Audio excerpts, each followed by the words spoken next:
and welcome to episode 14 of Widnes Rugby Chat with me, James Gordon. He's back by popular demand. Drew Darbyshire. Was it your second appearance last week, Drew? Yeah, it was. Yeah.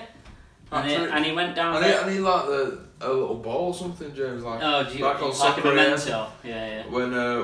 When people have a third appearance on Soccer AM and they get a ball, but we've I don't know if the budget can stretch that far, especially in Widnes' case. Well, we'll go on to that in a minute. But yeah, Drew was on last week as we discussed the Toulouse and Toronto games, and I saw quite a few positive comments. So while I don't want to make it out as if you're only here because we can't get anyone better, Drew, but that is largely what's happened, because obviously we want to get some players on and some people involved with the administration side of the club, but of course the ongoing issues, which we're going to touch upon in a moment, prevent that. So what we're just going to go through in today's episode, they're all following a similar format at the moment, is we'll look first and foremost at the financial issues related to the club after the club statement on Tuesday evening.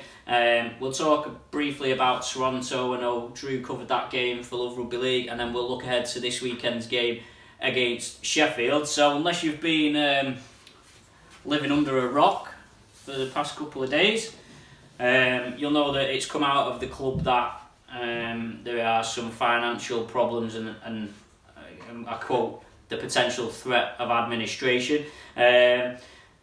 I'll paraphrase the club statement a little bit. So it basically says that the board of directors and the senior staff have been trying to engage business leaders, and the board have also written off £370,000 worth of loans. A consortium of investors has been in talks for a few weeks, and that was hoped to result in a takeover, but a key member of the consortium has withdrawn from the process, and as a result players and other employees of the club weren't paid on today, Wednesday, as they were due to be. Efforts to secure investment remain ongoing, and we as in the club will continue to pursue all available avenues. Before we move on to what's happened since that statement, I suppose not a shock to those of us who know a lot about Widnes, but I guess further repercussions within the rugby league world, I suppose, Drew, of another club in financial problems. Yeah, we've seen it so many times, haven't we? Especially over the last couple of years, especially with the clubs further down the leagues. Obviously, Widnes being in the Championship this year, but the club statement on Tuesday night, James, it was just confirming what we all knew anyway, really, because we all knew that there was massively in debt. We all knew that they owed the council a hell of a lot of money, and the club were just confirming that. Obviously, once the exclusive was put out there by Gary Carter, so the club were just confirming what everyone knew anyway. It's a sad state of affairs, James. I'm not even a Widnes fan or anything like that, but it's so sad because it's a club that's got so much history to it. It's got a great fan base as well. I'm not just saying it because I'm on this show. They've got a very passionate and loyal fan base. They get a few thousand through the gates, and what I think's more sadder than anything else is that they've had such a positive start to the season. Kieran Purtill's come in. He's done a fantastic job with recruitment wise, and he's built a philosophy at the club that players want to play for him. Everything seemed to be going great. Even after the Toronto game, there was still a positive feeling there, especially with the youngsters who played, Keenan Brown being the standout for me. And then it's just going, it's kind of one step forward and then it's two steps back, isn't it? In the case for Widnes. I know Kieran Purtill. I'm going to read through some tweets that I've had actually, which will stimulate this debate a little bit, but Kieran Purtill issued a tweet last night basically asking the fans to stick behind. It must be difficult for him because, of course, he went through it with Lee last season. I bet he can't believe it, can he? And he's a good coach as well. It's not as though he's been the last resort type of coach at Lee and at Widnes. He's been the leading candidate for both roles, and he's getting punished unfairly. And how do you control the dressing room when you don't even know what's going on, James? That's what I want to know. How's Purds? Because there's only so many times you can tell the players just hang with us, and it'll be all right. Well, there's only so many times that can happen, and even not just Pirtle as well. Obviously, Jack Owens went through it early last season, well. And obviously it's not just the players; it's the backroom staff, the media staff, the physios, everything like that at the club who aren't getting paid as well. It just creates a lot of uncertainty, doesn't it, and a lot of stress. And I suppose the other thing with the players is that every player is different. Every player has his own worries off the field. You know, they might have kids, they might have mortgages, and you don't know. Yeah. You know, it might. You know, the majority of players might agree with sticking together, but there might be one or two that think, well, actually, I can't afford not to be getting paid, and you know, and then obviously there's the debate: how many of this Widnes team would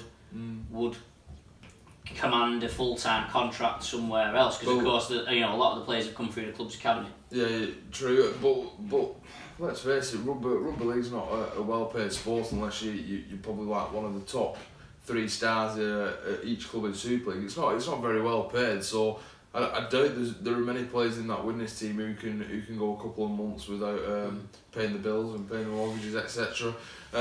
Obviously, we'll probably come on to it in a little while, James. But the likes of Anthony Gelling and Chris Ninin, who you think would be the top 2 earners at Widnes, I'll be very surprised if they stay for the full season now, because clubs will come in and poach them if they need a particular position in the both centres. If they both need a centre spot, then I think a couple of clubs have been. And I suppose that's part of the issue is that, you know, Gelling being a good example is you can't command a transfer fee for him because everybody knows that the club's struggling, so they might as well wait until the potential administration happens and then you can have him for free. But then the other point to note is, of course, if players don't get paid, technically the club's in breach of contract, so that means effectively players. I mean, there's probably a grey area around there somewhere. I'm not being funny though. I don't know what Anthony Gelling's on, but for example, say he's on 80,000. Well, the speculation was 100,000. 100,000. That's a lot of. But there's no guarantee of paying Gelling that because they just can't financially afford to pay Gelling that, and even if Chris Nini's on 70,000 or something like that. They can't afford to pay just 2 players near enough £200,000, is there? So I think they're better off loading at the soonest opportunity, in my opinion. So that's the only way to go. Do you not think that would have an impact on what revenue you could raise? I mean, you'd imagine that they could sell more tickets and sell more whatever. If we've seen the impact that Gelling's had. You're going to save. I mean, I suppose it depends on how you weigh it up. Is paying Anthony Gelling that amount of money going to enable you to sell enough tickets to cover that and some? But £100,000, I don't think so. I genuinely don't. It'd be sad after the start of the season. But yeah, I mean. And it's not just Gelling. Obviously, Gelling's the main one, but there'll be a few other higher earners in there who are probably on the brink of that. Should I stay or should I go? Well, I mean, we've got a little bit of insight from. There was a meeting today involving the players. We've got a little bit of insight on that, which we'll go to in a moment. But I think another point to make is that it sounds like you said this in the office before. Probably the most unlucky thing for Widnes is that the London Broncos got promoted to Super League, isn't it? Because it makes, we saw the difference in class between Toronto and Widnes last week. It's basically Toronto's to lose, isn't it? And that means it'll be tougher for Widnes to go up. I'm not saying that it had been easy with London Broncos, but that's the perception that it would have been. And I've heard a few murmurings that effectively, after this year, Widnes would have to revert to part-time, which then means that Gelling's on a 2-year deal, so he'd have to leave at the end of this year anyway. Yeah, well, we was all stunned, wasn't we, last year when London won the £1 million game and gained promotion to Super League. Toronto should have gained promotion last season. Everyone knows it, and I think Toronto know it deep down, even though they probably won't admit it. The worst thing that could have happened, of course it is, because obviously Widnes was staying full-time this year, and if London, without disrespecting London, I think Toronto would have managed better in Super League this season with both squads, looking at both squads and how they've assembled themselves. I think Toronto would have fared better in Super League than what London will. And obviously, Widnes, being a full-time team just for this season, well, it's Toronto's to lose, as you mentioned, James. So I think if Toronto go up this year and Widnes go to part-time, it makes the job even more difficult. I suppose you've just got to look, and I know Kieran Purtle said this in one of the interviews we had on the show, you've just got to look at London Broncos for inspiration, I suppose, and think, well, actually, you know, we might get turned over by Toronto a couple of times, but if we can turn up on that big day and pull off a result, then... You look at London though, and they're in a very healthy financial position because they've got a very good backer behind them, whereas Widnes haven't, and Widnes have got a bunch of lies really. What's been fed to them. James Reel obviously said, I think it was a couple of weeks or a couple of months ago, that there was no debt at all, and then it comes out that there's near enough £500,000 owed to the council. So it's a strange one. Well, I mean, we'll go back to that in a sec. While we're talking about Toronto, let's just go over the game last week. What did you make of it? For the first half, I thought Widnes were very good. Injuries obviously told in the end, because Oliashaw Bot had to go off. He started on the wing, but then obviously it unsettled other players because Keenan Brand, who's normally his centre, had to be pushed out on the wing. Christine went in the centre. Yeah, and then Christine had to go in the centre. So there's a lot of shuffling. Adam Tangata, arguably Widnes' standout best forward when they're all on the day. He came off the field. Danny Craven, the organiser, the one who really looked like doing something for the Vikings, he left the field with a concussion injury and failed to return. So them three injuries were massive, and they was all over the park if you look where they were spread out. So the injuries did play a massive part. And I'm not just saying Widnes lost because of the injuries, because they did get pumped in the second half. They really got pumped in the second half. But a lot of positives can be taken out of that first half. I think, what was it? It was 8-0, wasn't it? Yeah, 8-0 at half time. And Widnes had a few chances. They were held up over Toronto's line a couple of times in that first half. The kicking game were very good. I was impressed with Craven. Well, that's the thing, isn't it? Craven, obviously, he's so important to this team now, especially his kicking game, that when he's not there, you do wonder where the go forward's going to come from in terms of those last tackle plays and making the yardage. Because obviously Lyons is still only a young lad, so you can't just expect him to take on all that responsibility. Even though at times he might have to, you can't just rely. I thought Lyons. I think a good example of maybe Lyons is. I don't mean this as a criticism. You know, his inexperience was Widnes had a really good chance, didn't they, in the first half, where there'd been a break and Lyons ended up with the ball, and instead of going to his winger on his right, he tried a bit of an audacious pass to the left, and I think it was Harrison Hansen who knocked on at his feet as he tried to pick it up. You know, an example there, something to break down. I think there were a couple of individual errors as well, which you can't. Yeah, I mean, Ryan Ince was unfortunate with the kick, wasn't he? And I mean, there was a couple of decisions I thought that were a little bit suspect. The main one that stands out in there was two, but I can't remember whether they were. I think someone said to me on Twitter the other day that they were part of the same almost sequence of events. The one where Widnes knocked on and Toronto played advantage and Liam Hood stole the ball back, and then the referee went back to the knock on. It was like, well, in my opinion, Higson, I think it was, he's ran 15-20 yards. He's played advantage there. You can't just, you know, the free play rule's gone now. It's like you've either played advantage or you've not, and in my opinion, they played advantage there. There was one, I think, before the first try off the Ince kick. The start of that set was a knock-on given against Widnes where there just wasn't a knock-on. I think a pass had broken down, one of them where you passed behind the man or something and it broke down and someone's picked up at the feet and referee's given a knock-on, and you're like, well, where's that come from? I'm not saying that was the reason why Widnes lost, but I think a good example of how well Widnes did was the fact that Toronto kicked a penalty, because I mean, you know, if Toronto were, you know, confident of a big win or whatever, or you know, they would have played it, you know, and I think that perhaps showed a little bit of respect for what Widnes had done in the game, that Toronto kicked that penalty to go 8-0 before half time.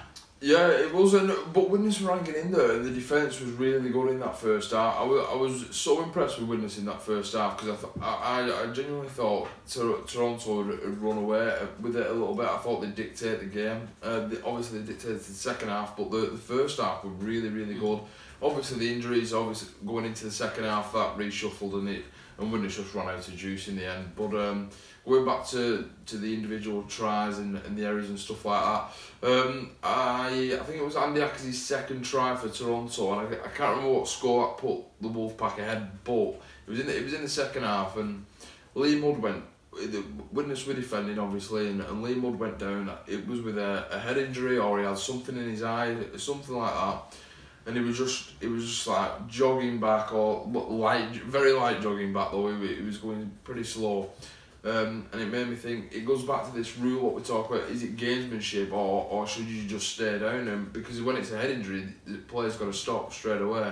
And he tried running back, and you could tell like he had a head injury, and he was just running back. But that left a massive gap in the Widnes defence, and Ackers went straight through, scored from about 30 metres out, and you just think. Well, I think one point from the weekend is that I think it's obvious to everyone, and I think it was before the start in Toronto, obviously head and shoulders above everyone else. But I think it's a bit, I saw some criticism of Widnes, but I mean, people have got to be realistic, haven't they? I think, forgetting about the financial issues, you're looking at Toronto probably head and shoulders above everyone else, but Widnes, based on what we've seen so far, are probably a step above everybody else. Yeah, they are. Widnes, this is what I was coming back to before about the London going up last year was the worst thing that could happen, because if Toronto went in the championship, then it'd be Widnes favourites by a mile, but it's Toronto favourites by a mile. Then a decent gap between them and Widnes, and then another decent gap between Widnes and Toulouse and Bradford and Featherstone and the likes. Yeah. So it's a tough one, James. To be fair, I do feel for Widnes because they've got the short straw again this time. But Toronto favourites by a mile, but Widnes can be positive about plenty of things, because I was really impressed with Keenan Brand. He was my standout Widnes player on Saturday, especially in that first half, because he was up against a couple of big men opposite him. Keenan's got a lot of flair, he's got a good step on him going forward. He mixes up with the big guys as well, even though he doesn't look big and he doesn't look muscly, he's still got a lot of time to develop, he's still a very young player. But it's good to see him come up, because he injured himself on his debut in the last year and he had a bit of a nightmare debut, so it's good to see him flourishing in this system, and it was good to see the Chapel brothers in action as well. So, there's been some conversation about the strength of Widnes' squad, and we understand that there has maybe been one or two loan players that have potentially been talked about, but the financial issues have resulted in, whether it's the RFL or anybody else saying that it wasn't possible. What sort of areas do you think Widnes could do with a bit of strength? Probably in the halves. I heard Danny Richardson was one of them loan players that Widnes were trying to bring in. Obviously, he's not gone on loan to Lee, but he's playing for Lee on dual registration while he's not getting in at Saints. I think Danny Richardson would have been a brilliant signing for the Vikings, because that's everything that, alongside Craven. And it's no disrespect to young Joe Lyons, because I think he's a good player, he has got potential, but Richardson's just got a bit more experience so far in his career. He's got a fantastic kicking game, he bosses the team around the park very well, and he's got a little show and go in him as well, so he's got a lot of good attacking traits, and I think he'll complement Danny Craven, but unfortunately the RFL have blocked the... Yeah, it'll be interesting to see how things change. So we'll go back to this financial and the administration. Now, if you follow me on Twitter, you may have already seen this, but I wanted to mention, so I uncovered last week the size of the debt owed to Halton Borough Council. So this was via a Freedom of Information request that I submitted some time ago, actually. So the council confirmed that Widnes Sport Limited, which is the owners of the club, owe approximately £386,000, which is being repaid on a monthly payment plan. There's been a few disputes on Twitter I've seen of that figure may now have been reduced, but certainly as of last Thursday, I think it was the council were telling me it was 386,000. I asked the council too about the impact of administration. They said that it would not be possible for them to assess the impact of that, and it would depend on many factors, including what the actions were taken by the administration. the administrator, of course, it wouldn't be the first time Widnes have entered administration. They went into administration in 2007, shortly after the grand final, and were then bought out of administration.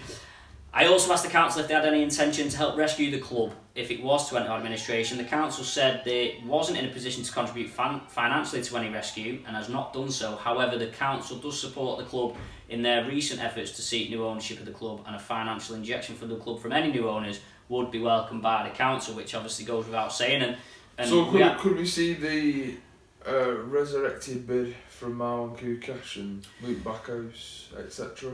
Well, my understanding was obviously there was a consortium of people that had been, that had been in talks with the council and with the club, and that wasn't Kukash or Backhouse or anyone like that. And I believe it was a name that has been linked in the past, Shea Sodi, who has been linked in the past. I believe he was part of the consortium, and the speculation is that he was the key player that withdrew because of the debts that had been uncovered. I think, although the directors want to hand over their shares for nothing, it's, well, whose debt is it? Who's responsible for the debt? And to be honest, even if you were giving me something, if I was giving you something for free, but it owed 500 grand, why should you pay it? Do you know what I mean? So clearly the club feels that it can sustain itself moving forward if it was debt free. I think that's one key part.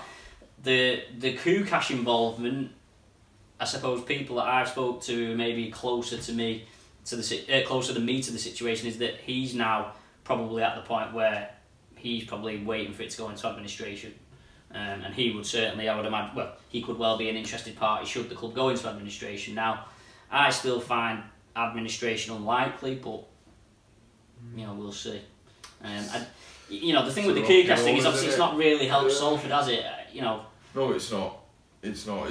He wrote off £5 million, and the thing is he wrote off, was it 5 million, something like that? Yeah. But they're still struggling. Marwan Kukash, it's a difficult one. He seems to be an editor's dream, doesn't he? Because he says all the right things, but he doesn't put them words into action. It seems. Obviously, I don't even know if it was a year ago, James, when we was hearing all this Cumbria merger or Cumbria franchise team going to be brought into fruition. So it seems like Marwan's got a lot of talk in him, but not much. I mean, in the current climate as well, I mean, with all due respect, obviously I support Widnes, but with all due respect to Widnes, if you wanted to build a super club that could compete at the top of Super League, you wouldn't base it in Widnes, would you? I mean, look, Toronto was there, and Cumbria might be a good option, Bradford might be a good option. He always wanted the Manchester thing as well, so maybe that's part to play as well. We had a little bit of we understand there was a meeting earlier on Wednesday, and I'm told it wasn't the best meeting, is one sort of comment I've had. But those involved seem hopeful that the finance problems were a very short-term issue that will be resolved in the next few days. So a little bit of hope coming out from that today. I wanted to read through some tweets that I had last night. Obviously, it was very active on Twitter on Tuesday night. And I'll start with this one. He's a bit further down the list, but because you mentioned it before, the 4,000 a week that Widnes get, the average crowd. Bring back Biffy on Twitter. He said, you'd think £4,000 per week plus the TV money, shirt sponsorship, board advertising and corporate, when you're paying the wages of the equivalent of a third division football team, should be enough to keep the wolf from the door. And I suppose in many ways, and that's I suppose what people would ask is, you get 4,000 crowd, you've got the Sky funding, you've got the parachute payment, surely a club should be able to survive and sustain itself at that level. Yeah, I agree. Completely. So that was one comment.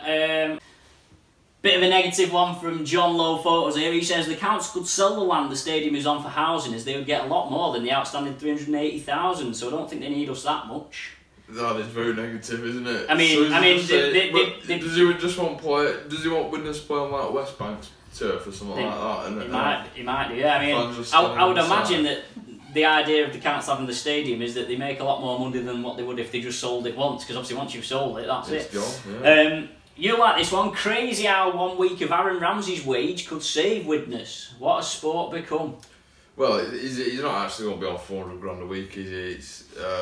That's been found out to be untrue, but I understand where it's coming from. A lot of footballers' wages are ridiculous, and especially when you see them go into like leagues like China where they earn. It would be good though if someone from Widnes ended up getting a big contract somewhere, wouldn't it? Maybe they could give. Maybe so. Yeah. Nicholas Muir, I believe, is a Toronto fan. He says, we were talking a bit about accounts and how this sort of thing happens. He said, I'd like to see a forensic audit of all the clubs done by independent auditors. Anybody skimming or cooking the books to face legal consequences. A few free meals here and there. Yeah, I mean, obviously there's a bit, obviously we don't. I think it raises an interesting issue between obviously a private business and sports club, because obviously sports clubs are run as private businesses effectively, but sports clubs are probably different beasts, aren't they? Because fans feel like even though they don't, they feel like they have some sort of ownership or stakeholding in a club, and obviously the way private businesses run means they don't get that transparency maybe that they perhaps deserve. And it's not just a Widnes issue, that's an issue across a lot of sports, and it makes you wonder sometimes whether sports clubs should be governed in a different way. So whoever's people use the word custodian of the club, whoever the custodian is of a club, and let's face it, the club's existed for 100 years, more than 100 years. Well, look at League last season and everything that they went through with Derek Beaumont. Obviously, he was kind of the villain at the time, when he said he was resigning from his post as owner of the club. Everyone seemed to hate him when they loved him because he was pumping money, getting NRL players, Super League players left, right and centre for the league. Everyone loved him. They didn't achieve the dream of getting in that top four and making the middle eights, and then he pulled out, and then there was it was reported it was close to going into special measures, wasn't it? And they had 2 players left on the books with full-time contracts for remaining years. And they had to pay it off, but that kind of saved the club as well in many respects. I think the thing is, it all depends on how a club's managed. Yeah, but I think the thing is that all this shows is that the money. It sounds daft because obviously you're in financial problem, but having a money man come in just gives you a false economy and doesn't help you longer term.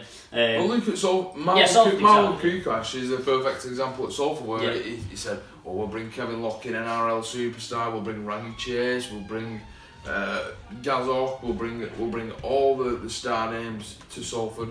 But you can't just throw money at it and expect it to happen. You can't. And then the other thing is when they stop throwing money at it, that's when you hit problems. But you've got to build it from the backfield as well. Obviously, last time we was on the show, James, we praised the fan engagement, we praised everything that Widnes' marketing team is doing with the fans and how they're incorporating it all together to be as one, which is fantastic.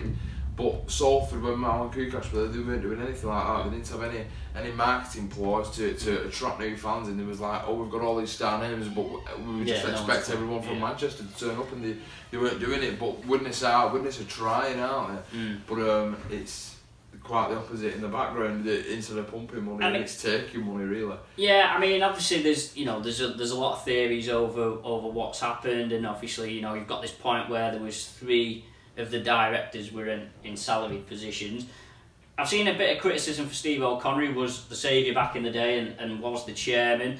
Dave Scully said Steve O'Connor should have stepped in and stopped the bad feeling between Brule and the fans. He should have sacked Bet sooner. Look at the relationship between fans and club now he's gone, and look at the difference Pirtle has made. He shouldn't have sacked Bet. He stood back, did nothing but let the club fail. I would agree. Whatever your opinion on Betts is, he clearly wasn't the problem, and I think Betts was sacked probably by James Rule to deflect some attention from James Rule. I think that's the bottom line, and I think that's obvious to anybody who's probably got a bit of sense, because why would they sack him when they did?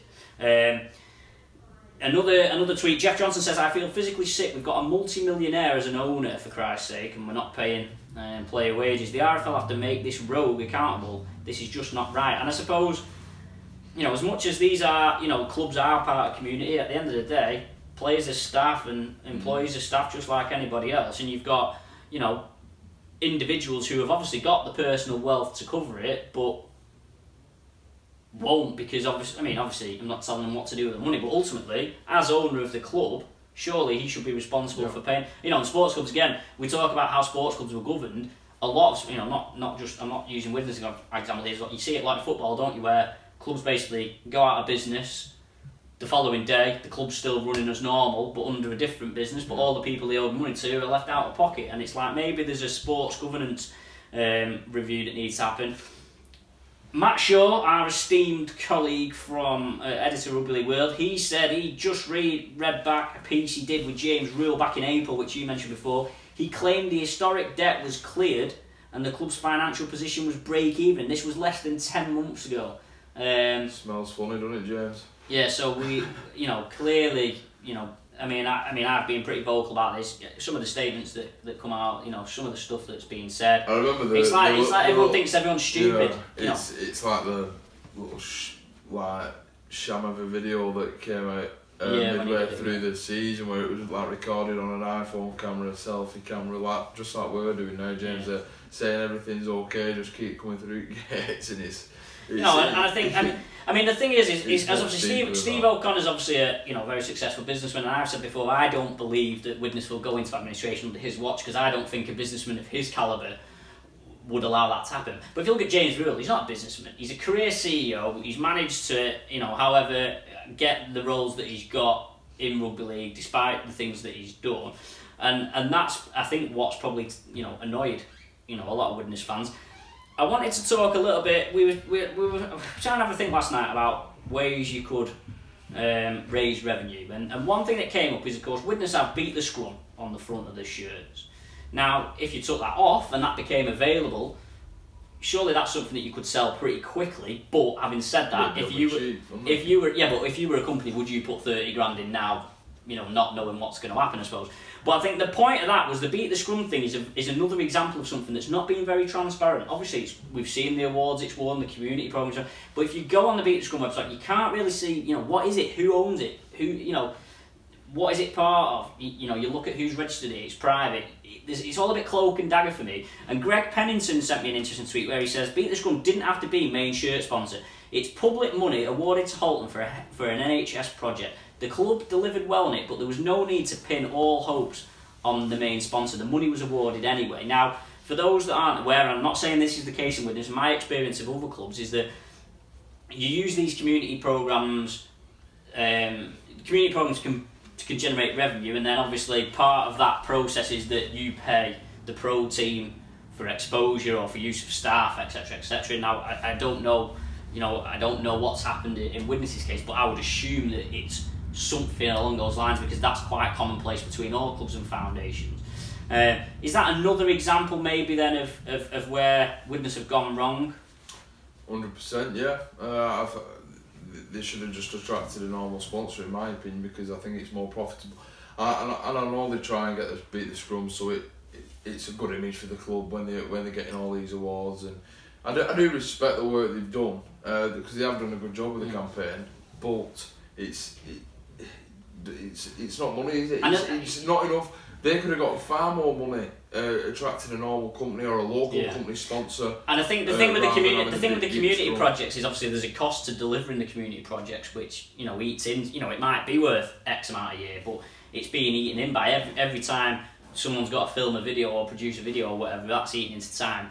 And then another thing is there's not been anything on it this season, so it's not been updated since. Chris Houston's still the face on the website. So it's like, well, what's happening? Because it was the sponsor last season, and obviously it was serviced brilliantly. Well, is it still active? What's going on? So I think some questions to be asked there. Before we sign off, I'm going to talk about Sheffield this week. So quite an interesting one, potential banana skin for Widnes, because you wouldn't have put Sheffield at home down. You would have put Sheffield at home probably as a win, wouldn't you? A win.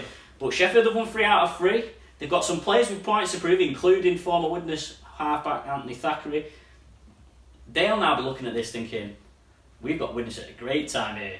We've played them, we've won 3 in a row, and Widnes are in turmoil. 100%. I'd still back Widnes to come out on top, James, and that's with respect shown to Sheffield. They have started the season great. They did cause an upset last week against Bradford. They performed very, very well. Anthony Thackeray, as you just mentioned, he's been fantastic for the Eagles since he's gone there. I think he scored 4 tries in his debut or his second game. I can't remember which one exactly.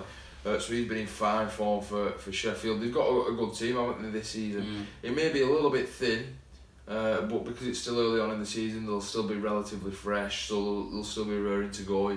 you can't write Mark Aston off, can you? Because he's a fantastic coach. He does a lot with very little, doesn't he? Mark Aston at Sheffield. So you don't know what to expect with Sheffield half the time. But I'd still back Widnes, definitely.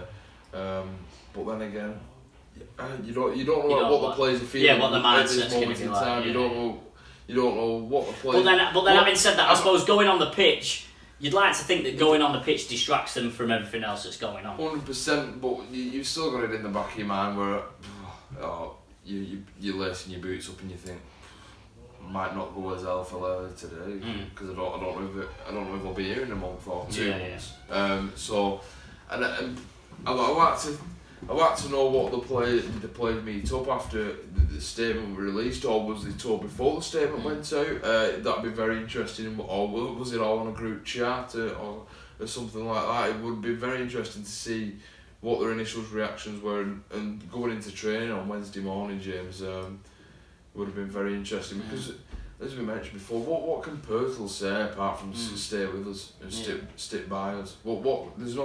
There's only so many times you can say that before it runs out, as it proved at Lee last season. He said, "Oh yeah, we'll tough it out. We'll get a couple of players in on loan. We'll sell our best players, make the money." But as time went on, it did okay at first, and then as time went on, it faded and faded. I suppose it's still very early doors, isn't it? I mean, yeah, okay, it's not nice not to be paid, but it's still day one of not being paid. Tomorrow's day two. Now, if you're paid a week's late, I suppose that's not too bad. I suppose the issue is if it keeps dragging on beyond that. So we'll see what happens. Drew, thanks for joining us again. Pleasure. Thanks for watching and listening wherever you watch it. Remember, we're on YouTube, Audio Boom, Spotify, iTunes, everything like that. Please do subscribe on any of those platforms. Give us a tweet, give us a like, put your comments and questions on, and we'll try and address them next week. But that's it from us for now, so see you next week.